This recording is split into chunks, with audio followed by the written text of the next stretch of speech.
I know it's late in the day. I'll try not to be too boring.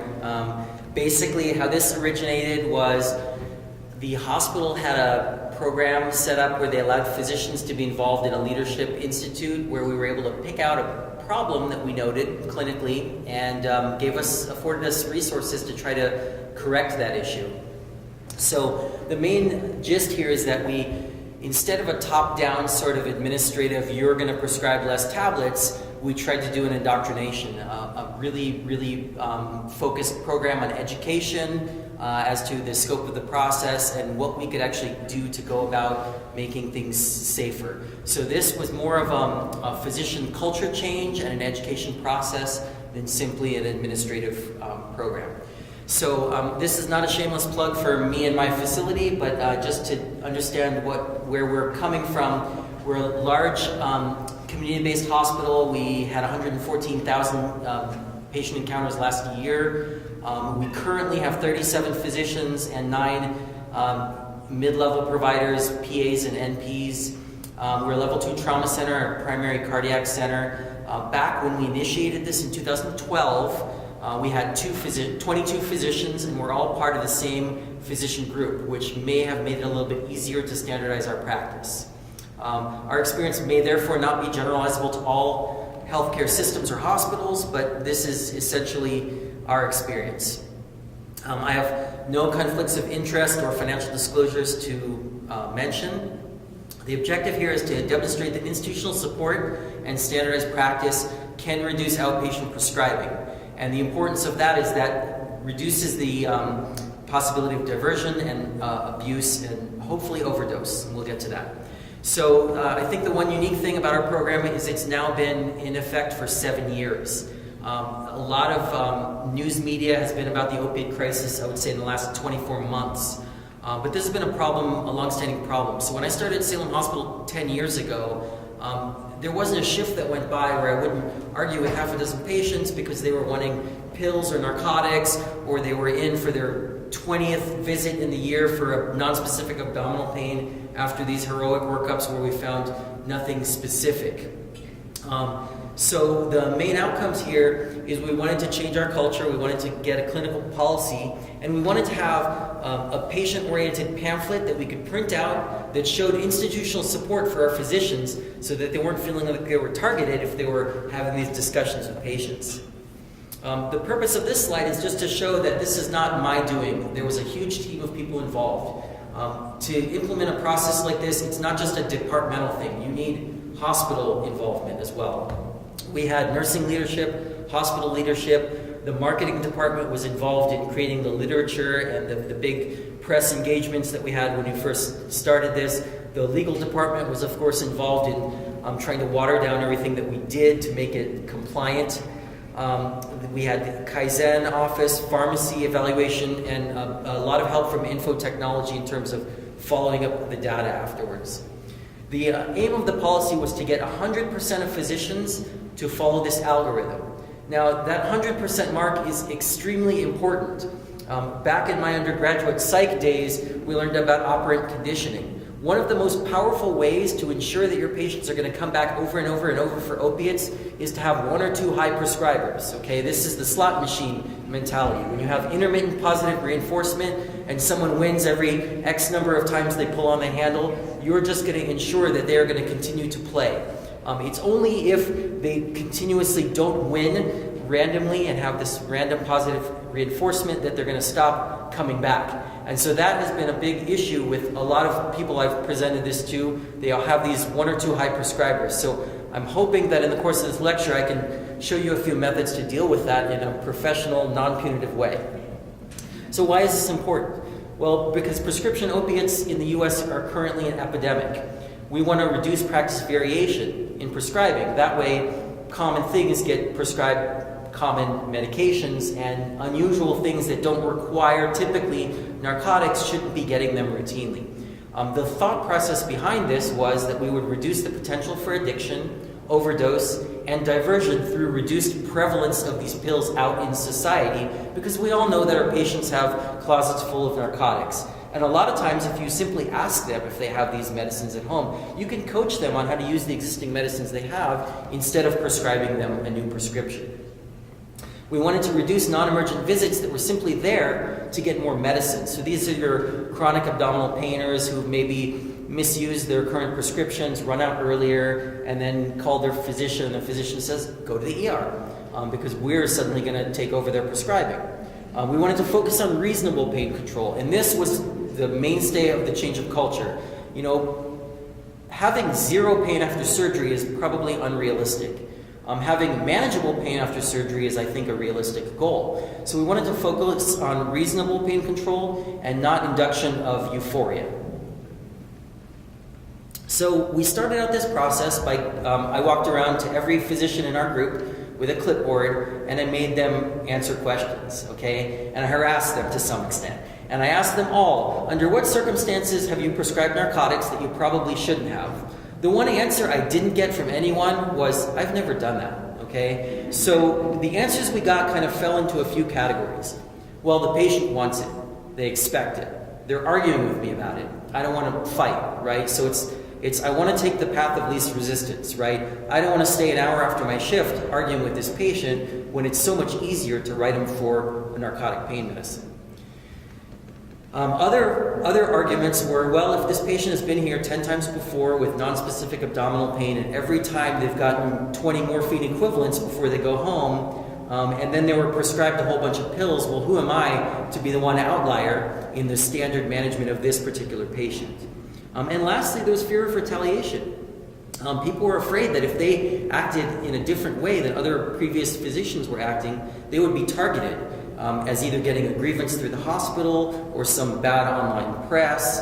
And there was this perceived lack of institutional support. And so in many cases, physicians were saying, well, I don't want to do that because I don't want to get in trouble or have, complaints come through the pipeline. The one answer I got that I did think was appropriate is sometimes physicians legitimately felt like their patient needed that medication in order to function, in order to control their pain. And I accepted that as acting in good faith. So what is the best algorithm? Okay, now, obviously I don't have an answer to this, right? I can tell you what our algorithm is, and I have a lot of pride in that algorithm, but best is a subjective term. So you want to maintain safety and efficacy, you want to maintain standard of care, you want to avoid potential for abuse without really detracting from the care of people who are legitimate patients.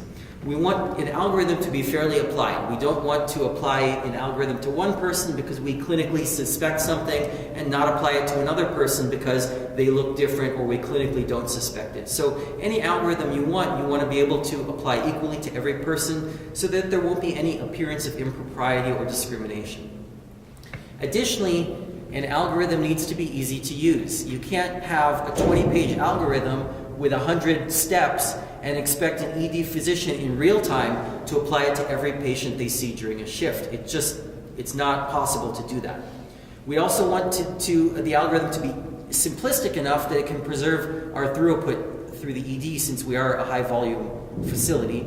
And then ultimately we wanted an official publication on hospital letterhead that we could hand to our patients so that they could see that we're not making this up and that it is in fact a policy.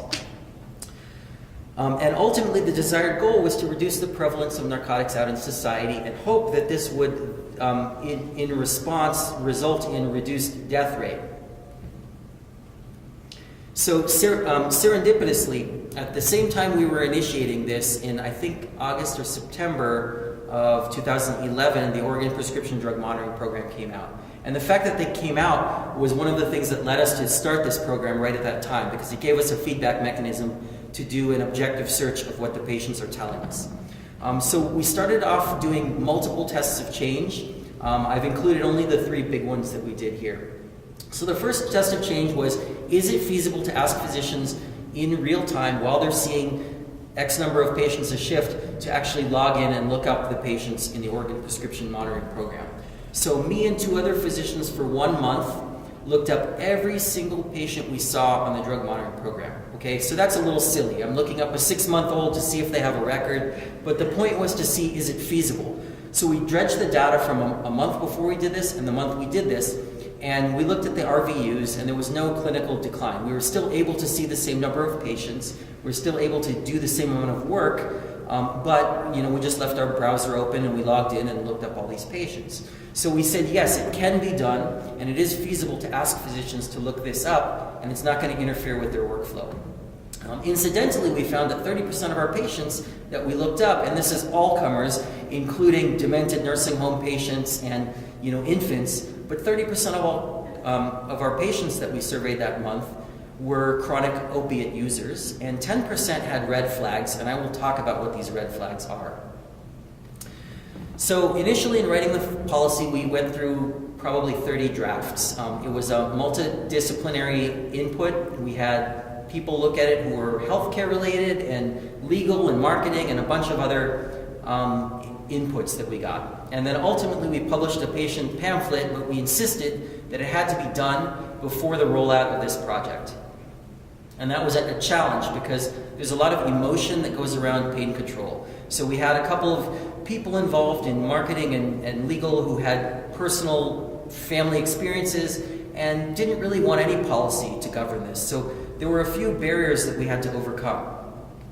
Putting it all into practice, our second test of change is that we had a core group of 6 physicians start off with this algorithm on their own to see how it would run. And they agreed that it was pretty similar to standard ED management. They felt like it wasn't too difficult to apply this algorithm. They felt that it was fairly applied since it was applied to all patients. And in the original version, we had urine drug screening as an earlier aspect of this algorithm. And so a lot of patients chose to leave rather than to undergo this testing. And the impression was some people became offended and didn't want care afterwards. So we had to modify that and move it in the protocol. There were also some cost concerns from hospital administration as are we going to be doing thousands and thousands of unnecessary drug screens. So these were all things we modified. The community physicians were also unaware, so we kept having people being sent in because they'd run out of their chronic opiates and they couldn't get a prompt appointment, and so they were coming into the ED to get a refill of their medications. And so there was a lack of primary care awareness as to what we were doing in the department. That was also some feedback we got. So we modified the algorithm. We moved the drug screen into the second part of the algorithm instead of earlier on. We moved the review of the medical records further up in the algorithm. We were not able to give the handout to the patients yet legally because it was still stuck in marketing and legal at this time.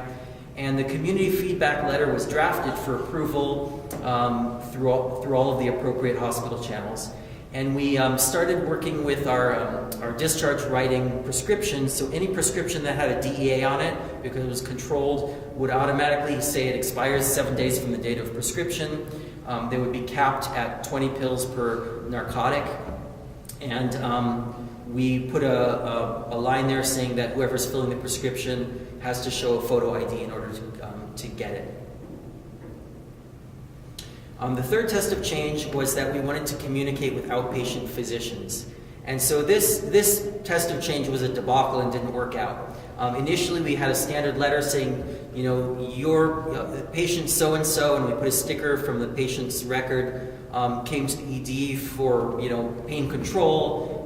We're referring them back to you. We're not, going to do chronic pain management. So we initially started to do that, and right away we found out that our clerks weren't able to do anything else. They were just faxing these forms over and over, looking up physician offices numbers, and then I started to get some angry calls. Why are you sending me 500 faxes, a week about all my patients coming to the ED? Which is a whole separate issue, but ultimately, from the work of the ED, it was too much work to send out these individual letters to notify them that their patients are seeking medications in the ER for chronic conditions. So once we kind of went through this third test of change, we had some of the form letters approved, and right away the group of physicians that was doing this said there was less arguing, less blaming. The simple fact that it was on hospital letterhead and there was a policy and that it was written and there was institutional support for it meant that patients just didn't argue. That was the policy. Okay, I get it. So they liked that. We changed, instead of sending form letters at the time of the encounter, we decided to go a different route, and so we drafted and sent out over 600 letters on paper to the groups and then electronically to anyone who had access to our Epic for the hospital, saying this is what we're doing and this is our new policy, to make them aware. In the last few weeks before implementation, there was a push of education, education, education. I hammered our doctors in our group. I met them at every faculty meeting, and they gave me time to give a series of lectures and talk about this program. So by the time we went live, everyone was sick of hearing about it, and everyone knew about it. And that includes all of the nursing staff in the department. So the new policy letters were sent out to every prescriber saying this is how we're acting. The prescription writer was finalized so that anything that required a DEA number also had a rapid expiration, a cap on number of pills, and the ID. And then we laminated copies of our algorithm and put them at every physician workstation prior to the go live date. So this is just, these next few slides are kind of the things that I did beforehand to indoctrinate our physicians into the culture of wanting to prescribe less. We talked about how frequent pain is as a symptom in the emergency department. Almost half of all visits are for pain. We talked about how pain is subjective and how it's real and how there's a lot of emotion involved in pain. We talked about how legislators who don't know the difference between a sign and a symptom shouldn't really be telling us how to practice medication, how to prescribe medication and how to practice medicine. And we talked about this patient survey issue and how that there is a lot of political pressure on us. You know, we've got patients pressuring us, we've got hospital administration pressuring us, we've got, Institute of Medicine scathing report on how we're terrible at controlling pain influence us. And we have, this expectation of no pain ever. So we validated to physicians what they're going through when they're being forced to consider their prescriptions. We talked about the consequences of better pain control. There was a graphic I saw where the drug death rates have been very stable from 1950 until 1995. And then they start skyrocketing, and I have a slide about that. But that goes to the question that was asked about, do opiate prevalence in society correlate with death rates? And they do, and I'll show you that data. So opiate deaths increased quite significantly over the course of a decade. We talked about how people just don't want to feel any pain at all, whether it's realistic or not. And we talked about how the prevalence affects things. So we also talked about our local influences. At the time this was done 7 years ago, Oregon had the dubious distinction of being #1 in the nation for prescription opiate abuse in young adult males 18 to 25, and 5th overall for opiate abuse. We talked about U.S. opiate sales. And how the sales had quadrupled over the course of a decade. We talked about how Americans are less than 5% of the world's population. We consume 66% of the illicit drug supply in the world, 80% of the global opiate supply. These numbers are statistically significant in indicating that we cannot possibly have this much more pain than the rest of the world, okay? This next slide goes to your question. If you look at this data, if you continue this graph out to 1950, it's basically stable from the numbers that you're seeing around 1991. It's that when the sales started increasing, that the death rate started increasing. So at the end of the day, the physicians were taught the buck stops here. We kind of build it as these are iatrogenic deaths, because nowadays, most of these deaths are coming from prescriptions and not necessarily from illicit heroin or other street drugs. And so we were really trying to indoctrinate our physicians as you're doing your patients a disservice long-term by overprescribing. We need to get this under control. So here's a challenge. We want to balance do no harm with pain control, and we want to give our patients good care. We want to do this in the context of a greater opioid epidemic. And so the challenge is, how do you limit opportunities for abuse while not limiting proper care for people who need proper care? So how does this all fit together? Well, here's what we did. This is too small to read. It's on the back table. It's in our handout. These are basically our rules of engagement. Things from we will not fill lost or stolen prescriptions from narcotics to we will not use long-acting to we encourage a single point of entry into chronic medication use through your primary care doctor. But I'll let you read that. The whole right lower corner is the marketing and legal part of this.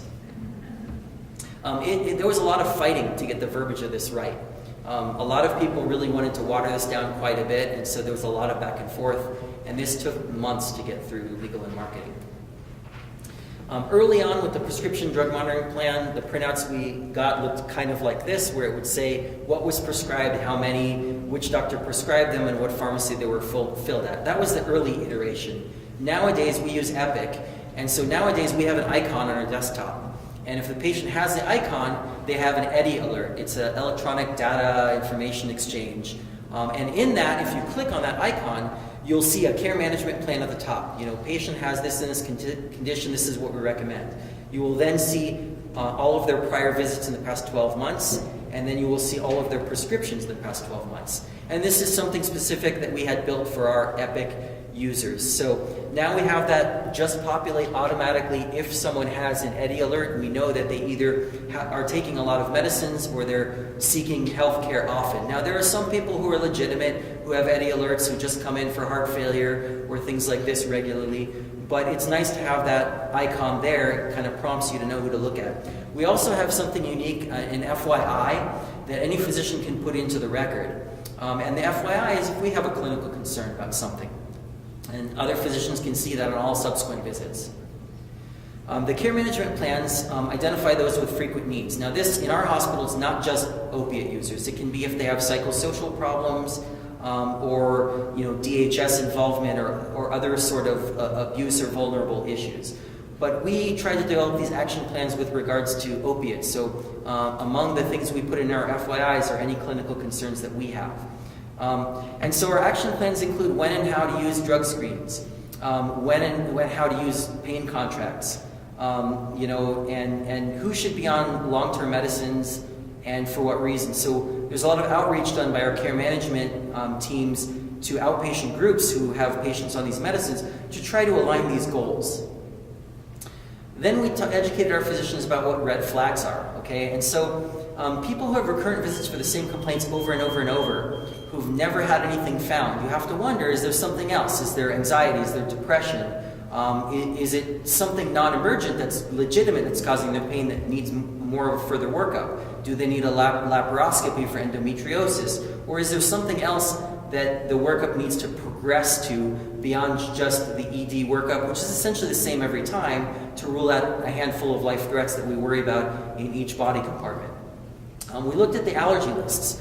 The everything but allergies are concerning. I'm allergic to everything but that D medication, right? I mean, people don't usually have that many allergies that are true allergies. We also noticed that people who had allergies to agonist-antagonists, like pentazocine, buprenorphine, if they say, what's your allergy? Well, I puke. Okay, so that tells you that they're on chronic opiates, and you give them an agonist-antagonist, you're kind of partially reversing them. They get withdrawal, so you kind of have that information. And also the false allergies. There are so many patients who come in saying they're allergic to something, and when you ask them, well, what happens with morphine? It doesn't work. So that patient is malingering in a sense. They're using their allergy list as a means to pigeonhole you into giving them the drug that they prefer. And so the other thing is, a lot of patients, when they're feeling sick, they're scared, they're worried the physician's going to tell them something horrible is going on, they want some reassurance, or they want a diagnosis. So when patients are more concerned about, well, what's in the syringe, how many milligrams, are you going to push it fast, right? These sorts of things are more suggestive of a preoccupation with the medication as opposed to wanting a medical evaluation for symptoms that you're having. And then the prior medical record. If someone's been in the ER 20 times because they've overdosed on every other pill that every other physician has prescribed them, then I'm not going to be so keen putting my name on a bottle for them to repeat a visit in the ER for making me look bad. So these chart reviews are just interesting things that kind of show you a pattern of previous behavior. Now, the difficulty when you deal with any physician is that physicians in general are highly educated. They are very much difficult to change in their practice patterns, and they don't like being told how to practice medicine.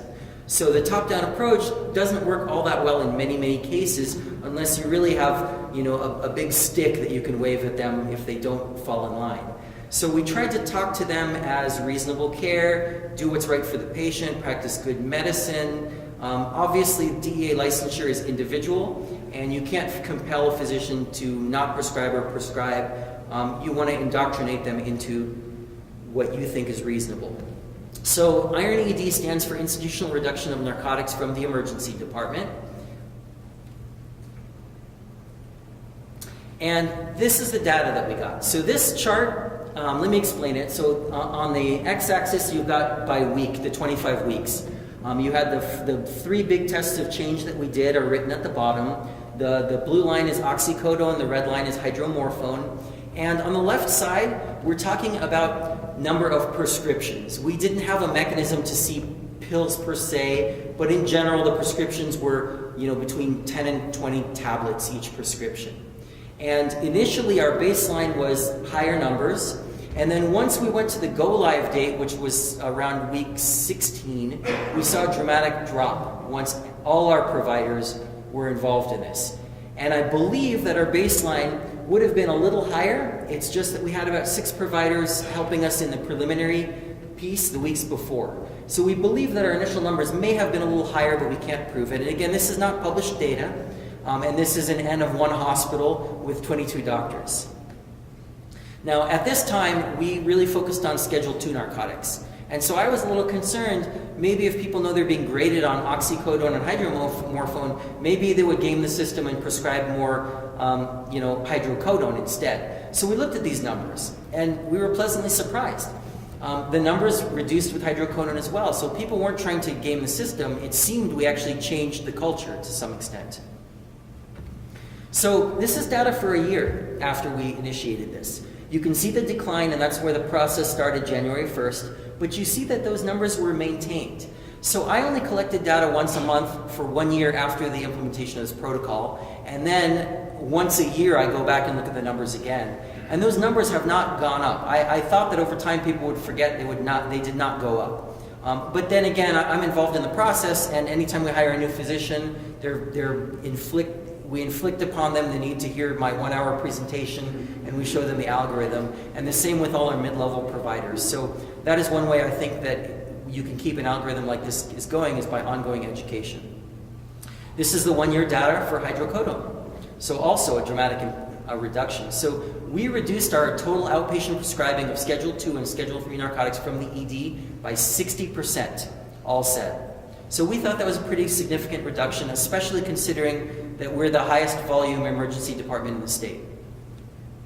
So here's the algorithm, okay? And when you look at the first part of the algorithm, those of you in emergency medicine are going to say, well, this is no different than how I ordinarily practice. And that's correct. We want it to be easy and straightforward. So a patient comes in. They say they have pain. You treat their pain, and you start to do a little research. If they have a care management plan or an EDI alert, you look at it. Just a piece of data. It doesn't really change what you do initially.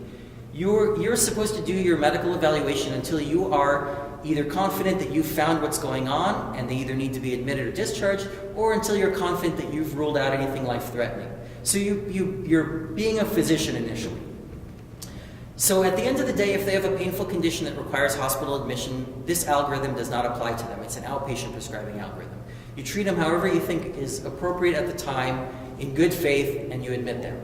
If they have chronic cancer pain or some other legitimate reason to be on long-term narcotics, then you talk to their provider, and if they need it, you go ahead and do what needs to be done in consultation with their primary prescriber. If they have painful objective findings and they're going home, like their lipase is 600 or they have a trimalleolar ankle fracture, and they need something legitimate and you think it's appropriate, you go ahead and give them the narcotics for that. But if they have chronic pain and they have a low-grade ankle sprain, and they say, but I'm normally on oxycodone, I need something stronger, well, that request for anything stronger, more medicine, more powerful medicine, or the whole kind of, I don't really want to leave because I don't really feel well yet, maybe there's something you could do about it to help me leave better, right? So any de facto request for narcotics is the patient choosing to be in the second portion of the algorithm. So the second portion of the algorithm is just to be judicious, spend 5 minutes doing a little bit of research and investigation. So it's become a lot easier since we have our icon. We can just click on it. We can pull up their previous prescriptions. We can look at their previous diagnoses. We can see throughout the state and in Washington as well if they've been to other emergency departments. So if they have multiple physicians, multiple refills, they're going to multiple pharmacies, they're going to different hospitals, they have unacknowledged medicines that you asked them about that they didn't disclose, or if on their drug screen they have illicit substances or unacknowledged medicines, then they kind of, you kind of go to them and you say, we're sorry, there's some risk factors here that concern us. I'm not comfortable prescribing you additional medicine. So we did some ADET training. I'm not going to get into that, but we did that with our physicians as well. And it's not really about blaming the patient or shaming them or making them feel bad. We tend to make it about we're not comfortable. And you can cite whatever reasons you want. You're already on a benzo, you're already on a long-acting. By me adding something else, we increase your risk of side effects and death, etc. You give them whatever excuse you want, but ultimately it's that we're not comfortable prescribing, and we encourage them to go to their primary doctor for a single point of contact for ongoing narcotic medications. The urine drug screen is in the algorithm there, and the truth of the matter is it's very rare that I actually get to it. Usually by the time you look up their prescription drug monitoring plan, you look up their medical records, you've spent some time with the patient, you pretty much have a good idea whether this is someone you're comfortable prescribing to or not. In the rare cases where you're not quite sure and you ask for a drug screen, some people will just walk out. Some people will roll the dice and then go, oh, that meth is still there. I'm surprised it was 3 days ago. So sometimes you get positives and sometimes you get negatives. The one caveat is if you are going to keep people for an extra hour to do a urine drug screen, you're kind of pigeonholing yourself into prescribing a few pills because you've made that agreement with them ahead of time. It's not really fair to tell someone that you'll prescribe them a little bit of medicine if everything checks out and then not do that. So a lot of physicians in our group, though, don't actually get that far on this algorithm. It's pretty seldom. I think I've done 2 drug screens on people following this algorithm in the past year. So the lessons learned. In order to implement a protocol like this in your facility, I think the most important thing is you need a physician champion who's on board. You need someone like me who takes this thing to the next level and does the education, deals with all the paperwork issues that are involved in this. Because if really you don't have someone who's pushing to get things done, it won't get done. And it's also a good idea to sell an idea to an informed group of physicians rather than trying to force it upon them. You're going to get much higher compliance rates, in my experience, from this process. And also you need resources. The size and scope of a project need commensurate assistance. So we were pushed to involve benzos in this and to start a buprenorphine program through the ED and all of these. And the scope was just already so big in this project that I just couldn't handle it anymore. So we had to kind of limit it. And I didn't want to confuse the life-threatening potential withdrawal of benzos with opiates. So we stuck with just opiates. So everything I'm saying here was only done with opiates and not with any other class of medications. And you want to have all your critical elements, your paperwork and your proof that this is legitimate and hospital supported before you start. Some other key things I learned is it's critical to have good personal relationships with people in your hospital if you want to try to implement an algorithm like this. Again, because you don't want to force this down someone's throat, you want them to be partners with you in this. And don't underestimate the emotion in this topic. We had a marketing manager who just refused to accept any iteration of this, no matter how watered down it was, because she had a spouse that was a chronic pain patient and was worried if he ever came to the ED, he would be treated unfairly. So ultimately, we had to go above this person's head and proceed. Costs, well, you implement something like this, there are going to be some costs. You need to have clarity reports run through IT in order to get the feedback data. You're going to need some logistical support. You're going to need some lawyers to review your paperwork. But the benefits are that you ultimately have greater physician and nursing satisfaction. What happened was the first month we implemented this, we had a lot of the frequent flyers who would come not too frequently, come more frequently during the 1 month because they were pulling the slot machine handle and trying to get a physician who would prescribe them. But after 4 or 5 visits in that month, being handed the same pamphlet over and over, they stopped showing up. And so we started getting less complaints, less grievances. We started having improved press gainies after about 3 months after we implemented this protocol, and universally the physicians and the nurses said we're having less patients that are difficult to deal with. And again, 60% reduction in outpatient narcotics, and no more visits for refills because it was transparent and they were told up front, you know, you got to go to your surgeon or your primary doctor, whoever's putting you on this, for more. It's not our fault that you didn't call for a refill when you knew you were running low or that you took the pills excessively. And again, ongoing feedback was important. So one of the things we did, similar to the previous lecture talked about with the surgeons, was that we gave real-time feedback every month for a year after this happened. I printed up an unblinded bar graph, and every physician had 3 different colors on their bar for hydromorphone, hydrocodone, and oxycodone. And it was by numbers with their name at the bottom. And everyone got a copy of this with everyone's names on it in our group. It was a private group meeting among the physicians, but you got to see what you were prescribing and what everyone else was prescribing. And so you saw whether you were a low, moderate, or high prescriber. And people were a little bit shocked at first when they saw where they were. Even some of the low prescribers didn't realize they were low prescribers. Some of the high prescribers thought that the data was rigged. And I thought that people would move towards the mean, okay? But that actually isn't what happened. As we did this month in and month out over many, many months, the entire graph shifted to the left. The low prescribers were lower prescribers. The high prescribers became moderate prescribers. The moderate prescribers became low moderate prescribers. So really, what that showed me is that the culture changed, and not just that people were fudging how they prescribed. So once you change the culture, I think it's easy to maintain a program like this. I think that trying to implement a program like this top down by saying this is what you're going to do, eventually you're going to have a lot of rebound and recurrence. Feel free to ask me any questions or make any comments.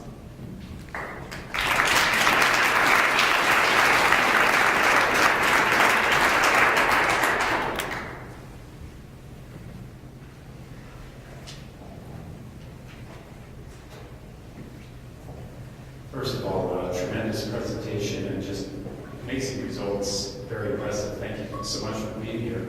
I'm curious if you have a 24/7 outpatient pharmacy in Salem, and if not, do you have prepackaged prescriptions that are handed out? We used to, but as of the last 3 or 4 years, we do not have a 24-hour pharmacy at the hospital. We have a process for when the outpatient pharmacies close around 7 or 8, we can order these take-home packs, which are traditionally, there's about a half dozen medications, but you can get like 4 pills of hydrocodone Tylenol mix, or like 6 pills of oxycodone Tylenol, and I think those are the only 2 pain medicines on there.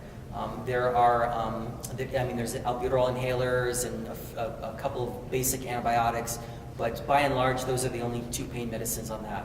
And it's only enough to get them through to the next calendar day when they can fill their prescription at a pharmacy. Excellent, thank you.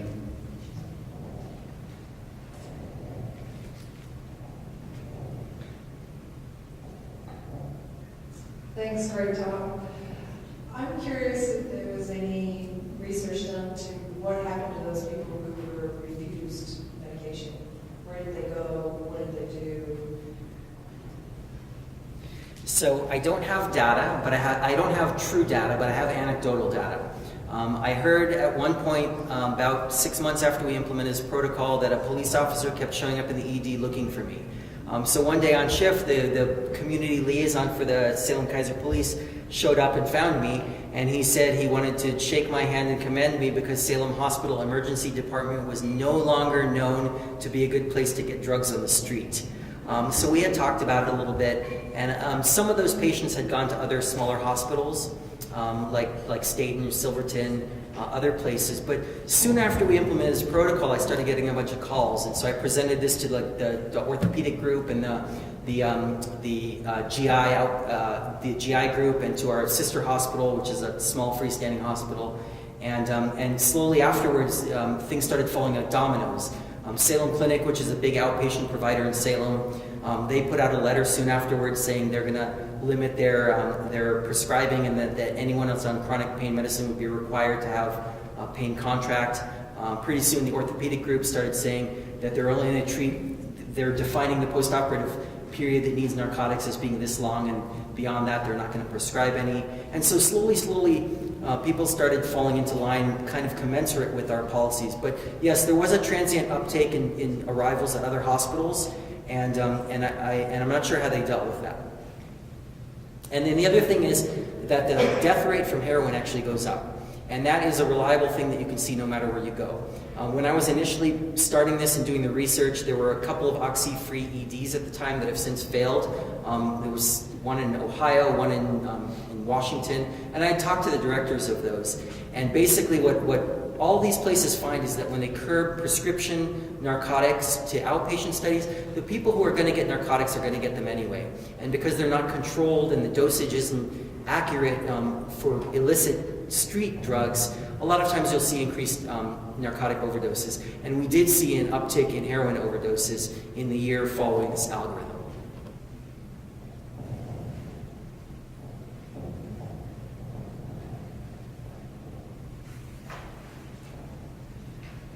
I'm wondering about sort of based on that information, because I think this is fabulous, but I'm wondering about the people who clearly have or I guess I shouldn't say clearly, but it sounds like they may have a substance use disorder and they're trying to get what they need, and then they can't get that, but can they get treatment? And is there a mechanism? And again, that's a whole other thing, but if you come into the ED, okay, this is our stop point, but here's this opportunity to have treatment.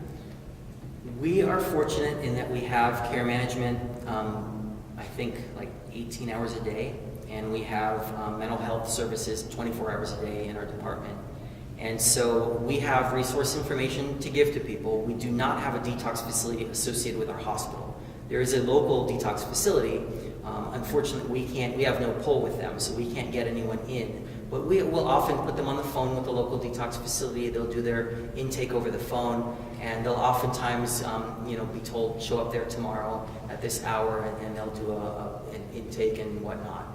Now, whether that's in or outpatient, that's completely up to them. We have no control over that. But we do have some assistance that we can offer, but the scope of this project wasn't we were not talking about starting people on long-acting opiates and all of that. Incidentally, I did do a number of lectures to the group about adjuvant therapy.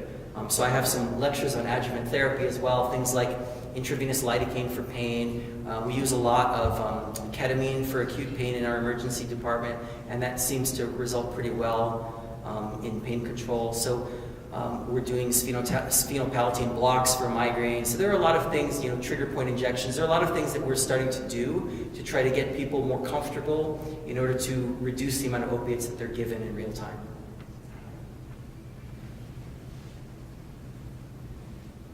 I don't see any other hands. Here's your last chance. Oh, there's one.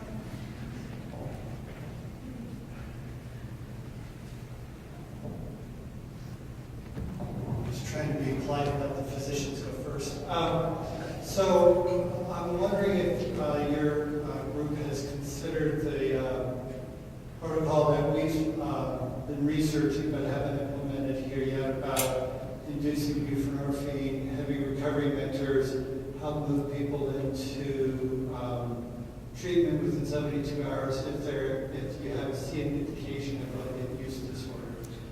Because we've done no work with that. Limiting, my thinking is if you're limiting prescriptions, which is exactly what I want to see you do, but there's a group of people there who have opiate use disorders that when I talk to our EDs, they're like, well, yeah, I see them overdosing, coming back later. I mean, there's this huge problem. And so there's some models out there that have some research on them that's pretty decent. And I'm wondering if we can begin to think in those terms also, coupled with what you're doing. It's a good idea, but these sort of programs to initiate agonist-antagonist therapy in the ED are relatively new. And again, this was started 7 years ago. And we've been doing the same thing now with good results for 7 years. So I think, right now the group is pretty happy with the way things are going. And there's been very little conflict with our patients, and it ends up being a much nicer work environment. But we have not initiated or thought of anything like that at this point. All right. Thank you.